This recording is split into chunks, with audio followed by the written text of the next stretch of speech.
Dangereux l'électricité?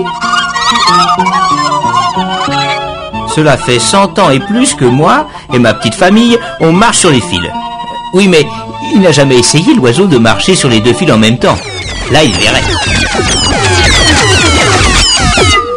Nous, on sait que si on met une lampe entre deux fils, le courant arrive par un fil, passe par la lampe et repart par l'autre fil.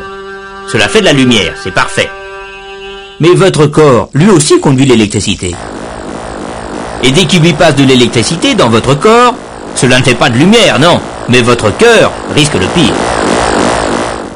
Et puis l'eau, la terre, tout cela aussi conduit l'électricité et peut servir de fil. De sorte que, si notre charmant oiseau se branche entre un fil et le sol, voilà ce que ça fait. Et puis les murs de votre immeuble, le béton armé, les tuyaux, c'est exactement comme le sol. De sorte qu'au premier ou au 50e étage, il peut se passer exactement la même chose qu'en bas.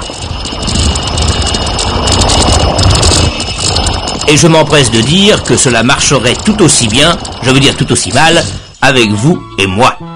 Mais ce n'est pas la peine d'essayer.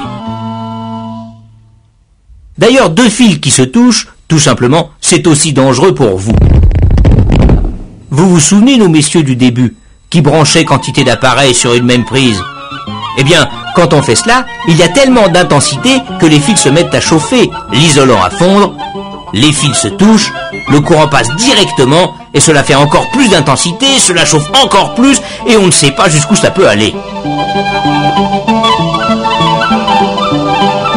Heureusement que maintenant, sur votre installation électrique, il y a différents ustensiles pour vous protéger. Partant du réseau triphasé, il y a généralement deux fils qui arrivent chez vous. Un fil de phase et un fil de neutre. Sur le trajet des deux fils, on trouve d'abord un compteur électrique. Puis un premier monsieur qui s'occupe de votre sécurité, le disjoncteur. À partir de là, pour alimenter les différentes parties de la maison, on fait plusieurs sous-circuits avec chacun un fil de phase et un fil de neutre. Et sur chacun de ces sous-circuits, d'autres messieurs sécurité, des coupe-circuits ou fusibles comme on les appelle. Bon alors, vous branchez votre lampe sur une prise, le courant ne passe pas encore, remarquez. Il y a un interrupteur sur le fil de phase. Vous fermez l'interrupteur, le courant passe dans la prise, dans la lampe, revient par l'autre fil et retourne au réseau. Mais si vous essayez de faire la même chose que nos messieurs, que va-t-il se passer? Eh bien, le fusible va se dire « Oh là là, il y a beaucoup trop de courant qui me passe dedans !» Alors, il chauffe, et dans un dernier salut à sa patrie électricité, il se sacrifie, fond, et le circuit est coupé. Le disjoncteur, lui, surveille tous les circuits. Dès qu'il voit passer trop de courant, c'est-à-dire dès qu'il y a un problème quelque part, ou si un fusible ne fait pas son devoir, lui, clac, il ne fait pas de détails, il coupe tout.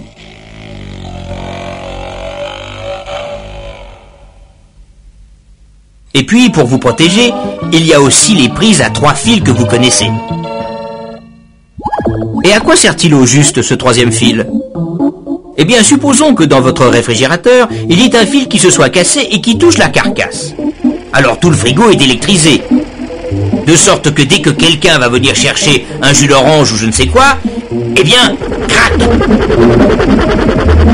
Mais fort heureusement, il y a le troisième fil qui relie la carcasse à la terre. De sorte que s'il y a un problème, le courant passe dans le troisième fil plutôt que dans le quelqu'un. Au lieu de ressortir par le disjoncteur, une partie du courant va ressortir par le fil de terre. Et si ce disjoncteur est un disjoncteur différentiel, il s'aperçoit de la différence et il coupe tout. Disjoncteur différentiel ou non, fusible, fil de terre, tous ces messieurs sont là pour vous protéger. Mais ce n'est pas une raison pour ne pas faire attention. Eh oui, c'est quand même dangereux l'électricité.